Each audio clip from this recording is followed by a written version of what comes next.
Welcome to S9 TV. ముందుగా headlines చూద్దాం.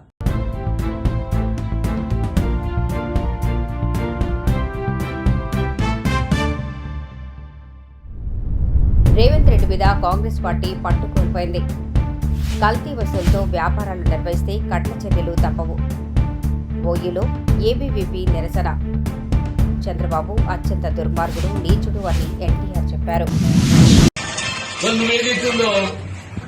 Congress పార్టీను private limited కంపెనీలుగా తయారు చేసుకుని తెలంగాణ రాష్ట్ర కాంగ్రెస్ పార్టీని ఏదైతుందో ఒక ప్రైవేట్ లిమిటెడ్ కంపెనీగా తయారు చేసుకున్నారు. ఏదైనా పార్టీ సూచనల మేరకు ప్రభుత్వం నడవాలి, అది రివర్స్ గా ప్రభుత్వ సూచనల మేరకు పార్టీ నడుస్తుందా? ఇలా కేసీఆర్ గారు ఒక విధంగా ప్రజా జీవితంలో సమకాలీకుడా, అని బీఆర్ఎస్ రాష్ట్ర పార్టీ అధ్యక్షుడు, అని బీఆర్ఎస్ పార్టీ రాష్ట్ర శాఖ అధ్యక్షుడు. ఆయన వాయిస్ లో నాకంటే పిన్న, నన్ను అన్న అంటాడు. నన్ను అన్న అంటాడు, నా వయసును గౌరవిస్తాడు. ఆయన ఇవ్వాల కాదు, ఆయన ముఖ్యమంత్రిగా ఉన్ననాడు ఏదైతుందో అన్నాన్ని కేవలం ప్రతిపక్ష పార్టీ శాసనసభ్యుడికి ఏదైతుందో ఉన్నా కానీ నాపై గౌరవంతో అప్పుడు జయించాలి నియోజకవర్గ అభివృద్ధి కొరకు ప్రత్యేకంగా నిధులు కేటాయింపు చేసింది. కేసీఆర్ గారు కేవలం వ్యక్తిగతంగా నా గురించి అని కాదే, ఆయన ప్రజలంటే గౌరవం, తెలంగాణ అంటే గౌరవం, నీలాగా కాదు. అదే ప్రజలంటే గౌరవం, తెలంగాణ సమాజం అంటే గౌరవం. అని తెలంగాణ సమాజాన్ని ఏ విధంగా గౌరవించాలనేది కేసీఆర్ గారికి తెలుసు. నేషనల్ ఎగ్జిక్యూటివ్ మెంబర్ ఏబీవీపీ ఈరోజు అఖిల భారతీయ విద్యార్థి పరిషత్ ఆధ్వర్యంలో ఇంజనీరింగ్ కాలేజీలో ఈరోజు విద్యార్థులతో నిరసన కార్యక్రమం చేయడం జరిగింది. విద్యార్థులందరూ కూడా అన్న సీఎంకి ఒకసారి విజ్ఞప్తి చేద్దామని చెప్పేసి అందరూ కూడా మాట్లాడడం జరిగింది. అందరం కూడా విజ్ఞప్తి చేయడం జరిగింది. ఎందుకోసం అంటే దాదాపు 4.5 సంవత్సరాల నుంచి ఈరోజు 10,000 కోట్ల రూపాయల ఫీజు రియంబర్స్మెంట్ స్కాలర్షిప్ విడుదల కాక దాదాపుగా తెలంగాణ రాష్ట్రంలో 22-25 లక్షల మంది విద్యార్థులు ఈ రోజు విద్యకు దూరమయ్యే పరిస్థితి ఏర్పడుతుంది. తెలంగాణ రాష్ట్రంలో ఇప్పటికి కూడా ప్రభుత్వము చోద్యం చూస్తుంది, నిద్ర మత్తులో ఉంది తప్ప విద్యార్థుల భవిష్యత్తు గురించి ఆలోచించకపోవడము చాలా సిగ్గుచేటు.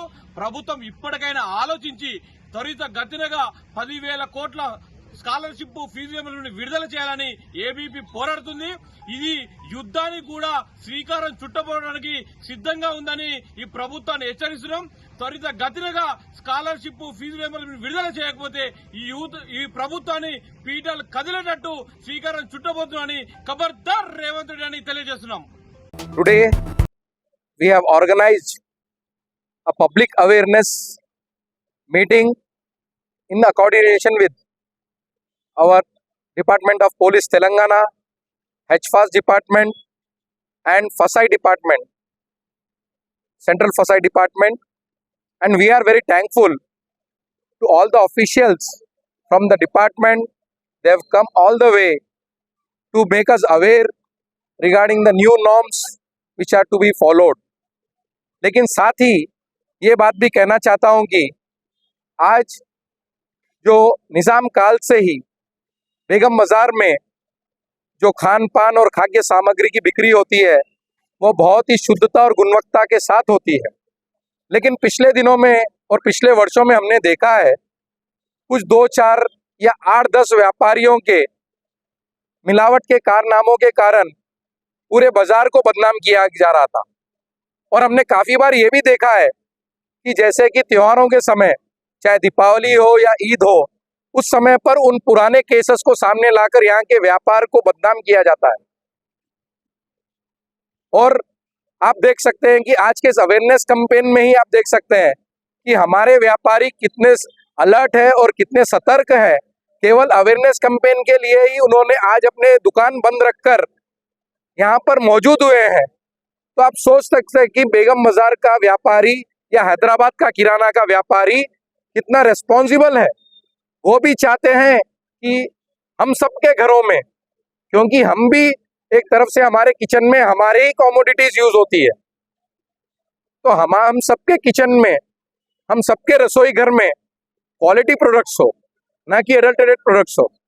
तो इसीलिए हमने ये मुहिम छेड़ी है कि हम मिलावट को किसी भी प्रकार से सपोर्ट नहीं करते, समर्थन नहीं करते, और जो मिलावट करते हैं कुछ एक लोग, उनको हम पर्दे के सामने लाएंगे और डिपार्टमेंट के साथ कोऑर्डिनेशन कर सेफ फूड सभी को मिले, हेल्दी लिविंग सभी की रहे, और हम लोग टुगेदर इसमें डिफरेंस करेंगे।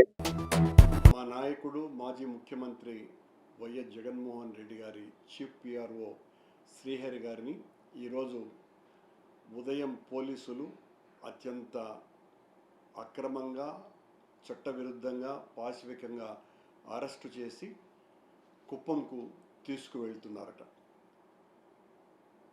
చంద్రబాబు గారి మీద చట్ట వ్యతిరేక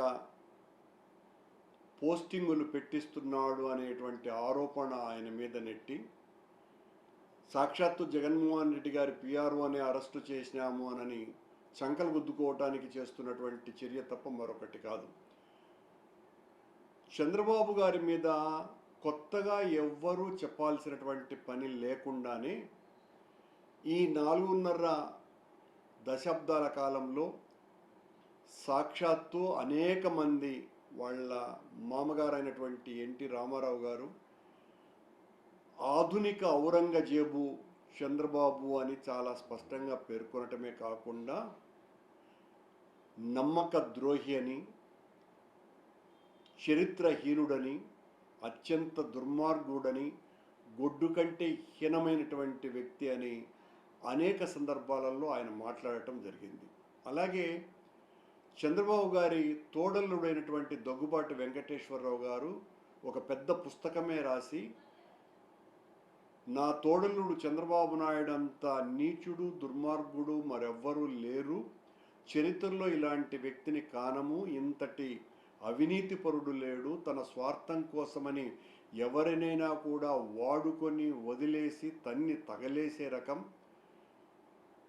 ఎన్ని రకాలైనటువంటి కరప్షన్స్ చేయగలమో అన్ని రకాలుగా చేసి నిరూపించినటువంటి వ్యక్తి. తను అధికారంలో లేనప్పుడు ప్రతిపక్షాలను రెచ్చగొట్టి తెలుగుదేశం పార్టీ కార్యకర్తలందరి చేత బస్సులు రైళ్లు దగ్ధం చేయించాలా అని అనేక కార్యక్రమాలు కూడా చేసినటువంటి వ్యక్తి చంద్రబాబు నాయుడు గారు. ఇంతటితో వార్తలు సమాప్తం. మరిన్ని అప్డేట్స్ కోసం చూస్తూనే ఉండండి S9 టీవీ న్యూస్.